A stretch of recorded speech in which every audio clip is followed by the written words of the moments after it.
Hey guys, welcome back to another episode of the Bourbon Brothers. I'm Gavin. My name is Jeff. And today we're joined by a special friend, Wild Turkey Forgiven. Wild Turkey Forgiven is a blend of a 6-year bourbon, which makes 78% of the bottle, and a 4-year rye, which is the remaining 22%. Yeah, this was something that, according to Wild Turkey, they happened on by mistake. Right. It was, we'll call it a distilling air, mixing air, whatever. But they really liked what came out of that supposed air, and they decided to bottle it as a special edition here in 2013.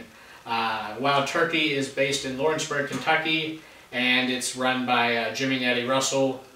They're the son and father team that do the distilling there for them. Yeah, this bottle is batch 302, and it is 91 proof.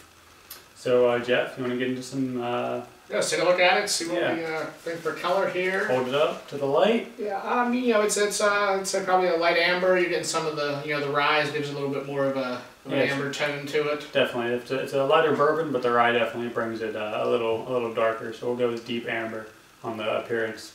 Yep. Jeff, want to get into some nose in? Let's take a sniff here. It's an interesting nose. Yeah, no, it's a good nose. You get some of the rye spice definitely. Some vanilla. Definitely. Sweet nose initially, and then you get that rye spice. A little bit of ginger there. Yep. I'd say some brown sugar probably too. Certainly, yeah. Definitely some brown sugar. So yeah, it's nice. Yeah, no, it's got a nice nose, clean nose. Sure. All right. Well, cheers. Let's taste. Sure.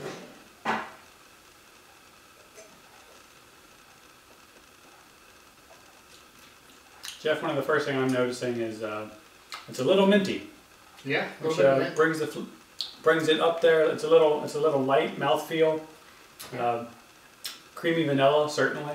Yeah, you get on the palate. Definitely rye spice in there. Again, you just some brown sugar with a little bit of sweetness up front, but then it sort of quickly changes over to the rye through the finish, along with some other less sweet tones, I'd say. Certainly, in addition to that rye, I'm getting a little bit of cinnamon, just subtle cinnamon there, a little bit of clove as well. Yeah, no, those baking spices are sort of definitely there on the back end. Absolutely. Finish, it's pretty short. Yeah, it's not a finish that goes on for a long time, but it's not necessarily anything wrong. You get a hint of alcohol towards the end, a little bit. Right, a little burn. Not certainly not anything bad, just a hint there. Yeah, and on the finish, it is short, but that oak lingers, and a little bit of the brown sugar that you mentioned lingers as well. Yeah, definitely oak on the back end, and just a little bit of brown sugar. Certainly, I mean it's an interesting bourbon with a cool backstory. Yeah. Whether that's a marketing scheme or the truth, either way, it's very interesting. Enjoyable bottle. Certainly. Price, I believe this was picked up for around $50. So it's up there, it's not one of your cheaper bottles. It is a limited edition. At this point, I don't think they have any plans to continue it, so right. they made however many they made out of this batch, and that's at this point what they're going to sell of it. Sure. Does really well, sells really well, you never know, they might make a mistake again, but right. At this point I think the plan is just to go with the batch they have. Well, yeah, thanks for watching this video. I guess we can talk about rating real quick before we finish up. I think I'm going to give this, around mid-80s, probably an 84.